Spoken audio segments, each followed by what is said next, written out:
부산진 믿음의 가족 여러분, 하나님의 은혜와 평강이 오늘도 여러분의 가정과 일터 가운데 함께 하시기를 소망합니다. 오늘 말씀은 출애굽기 10장 21절에서 29절입니다. 여호와께서 모세에게 이르시되 하늘을 향하여 내 손을 내밀어 애굽 땅 위에 흑암이 있게 하라. 곧 더듬을 만한 흑암이리라. 모세가 하늘을 향하여 손을 내밀매 캄캄한 흑암이 3일 동안 애굽 온 땅에 있어서 그동안은 사람들이 서로 볼 수 없으며 자기 처소에서 일어나는 자가 없으되 온 이스라엘 자손들이 거주하는 곳에는 빛이 있었더라. 바로가 모세를 불러서 이르되 너희는 가서 여호와를 섬기되 너희의 양과 소는 머물러 두고 너희 어린 것들은 너희와 함께 갈지니라. 모세가 이르되 왕이라도 우리 하나님 여호와께 드릴 제사와 번제물을 우리에게 주어야 하겠고 우리의 가축도 우리와 함께 가고 한 마리도 남길 수 없으니 이는 우리가 그 중에서 가져다가 우리 하나님 여호와를 섬길 것이며 또 우리가 거기에 이르기까지는 어떤 것으로 여호와를 섬길지 알지 못함이니이다 하나 여호와께서 바로의 마음을 완악하게 하셨고 그들 보내기를 기뻐하지 아니하고 바로가 모세에게 이르되 너는 나를 떠나가고 스스로 삼가 다시 내 얼굴을 보지 말라.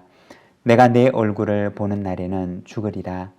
모세가 이르되 당신이 말씀하신 대로 내가 다시는 당신의 얼굴을 보지 아니하리이다. 아멘.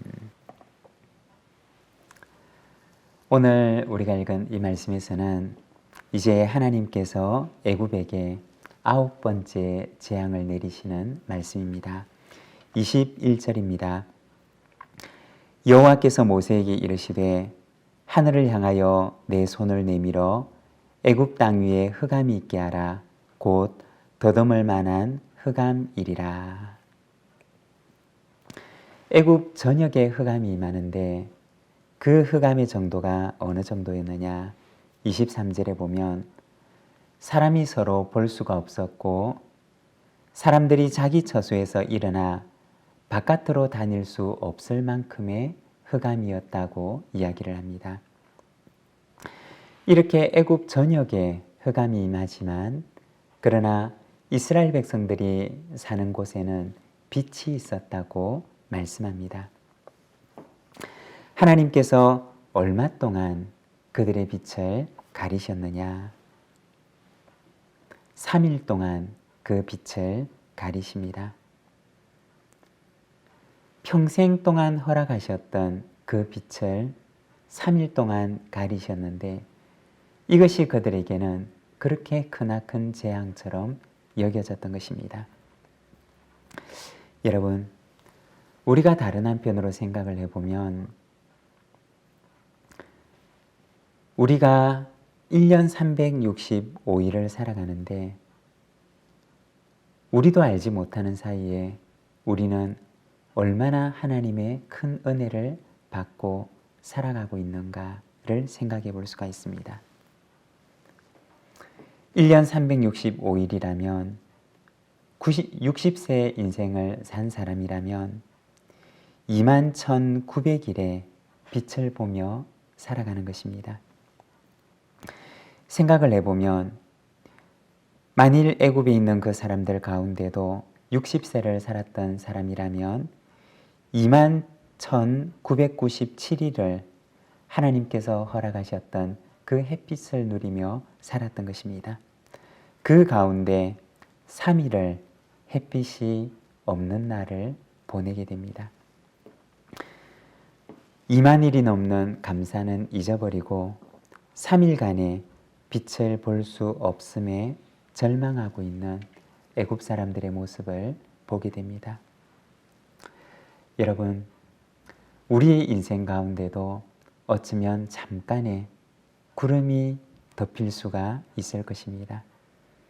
구름이 일어나서 우리 인생의 머리 위에 덮여서 해를 가리는 순간이 있을 수도 있습니다. 그렇지만 그 순간에 먼저 하나님의 은혜를 기억하시기를 바랍니다. 잠깐의 햇빛을 가린 그 시간들보다 더 많은 시간 우리에게 일상의 기쁨과 즐거움과 행복을 주셨던, 은혜를 주셨던 그 하나님을 먼저 기억하며 우리가 하나님 앞에 감사함으로 나아가는 우리 믿음의 가족들이 되시기를 바랍니다. 24절의 말씀입니다. 바로가 모세를 불러서 이르되 너희는 가서 여호와를 섬기되 너희의 양과 소는 머물러 두고 너희 어린 것들은 너희와 함께 갈지니라.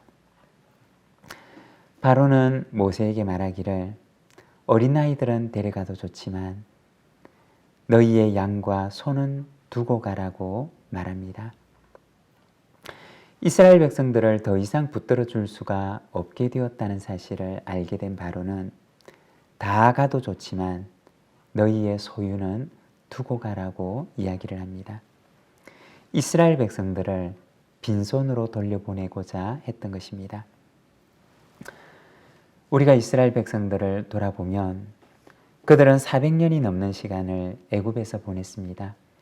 그리고 애굽에 새로운 지배층이 생겨나게 되자 그들은 강제 노역에 동원되었고 참 많은 것들을 잃어버리는 삶을 살아가게 됩니다. 그런데 그 바로는 이번에는 이스라엘 백성들에게 다 두고 너희는 빈손으로 가라고 이야기를 합니다. 얼마나 억울한 일이고 얼마나 부당한 처사입니까? 때로는 우리 인생 가운데도 이처럼 부당한 일을 당하는 경우들도 있습니다. 부당한 처사를 당하게 되는 그러한 경우들도 있습니다. 바로처럼 빈손으로 돌려보내는 부당한 일을 당하게 되기도 합니다. 하지만 여러분, 그때 하나님을 기억하시기를 바랍니다. 이처럼 이스라엘 백성들을 부당하게 대우하고자 하는 그 바로에게 하나님께서는 어떻게 하셨을까요? 이스라엘 백성들이 정말 그렇게 빈손으로 나오도록 하셨을까요? 출애굽기 12장 36절에 보면 이렇게 말씀을 합니다. 여호와께서 애굽 사람에게 이스라엘 백성에게 은혜를 입히게 하사 그들이 구하는 대로 주게 하심으로 그들이 애굽 사람의 물품을 취하였더라. 바로는 이스라엘 백성들을 빈손으로 보내려고 했지만 하나님께서는 이스라엘 백성들의 손이 빈손이 되지 않게 하셨습니다. 그 손에 애굽 사람들의 물품으로 가득 채워주셨습니다. 바로가 그들의 손을 빈손으로 돌아가게 하려고 하자 하나님께서는 하나님의 방법으로 그들의 빈손을 채워주셨던 것입니다. 여러분, 때로는 내가 어찌할 수 없는 상황 속에서 억울하고 부당한 일을 당할 수도 있습니다. 그렇지만 하나님께서는 반드시 하나님의 방법으로 채워주십니다. 오늘도 우리의 빈손을 채우시는 하나님을 바라보며 믿음으로 주님 앞에 나아가는 우리 믿음의 가족들이 되시기를 바랍니다. 28절과 29절입니다. 바로가 모세에게 이르되 너는 나를 떠나가고 스스로 삼가 다시 내 얼굴을 보지 말라. 내가 내 얼굴을 보는 날에는 죽으리라. 모세가 이르되 당신이 말씀하신 대로 내가 다시는 당신의 얼굴을 보지 아니하리다. 애굽의 절대 권력자였던 바로 앞에 서 있는 모세는 참 연약한 노인에 불과했을 것입니다. 바로는 절대로 이스라엘 백성을 놓아주지 않으려고 했습니다. 그리고 설사 놓아준다 하더라도 그들을 빈손으로 보내겠다고 이야기를 합니다. 그런데 어떻게 되었느냐? 하나님께서는 바로의 모든 계획과 생각이 허사가 되도록 만드십니다. 잠언 16장 9절에서는 말씀합니다. 사람이 마음으로 자기의 길을 계획할지라도 그의 걸음을 인도하시는 이는 여호와시니라. 바로가 그 마음속에 아무리 악한 계획을 꾸미지만 그러나 그 걸음을 인도하시는 이는 하나님이십니다. 여러분, 우리의 걸음을 인도하시는 이는 하나님이십니다. 사람이 마음으로 그 길을 계획하지만 하나님께서 그 길을 인도하십니다. 오늘도 우리의 길을 인도하시는 그 하나님 앞에 겸손하게 주님과 동행하는 저와 여러분, 우리 모든 믿음의 가족들의 삶이 되시기를 바랍니다. 기도하겠습니다.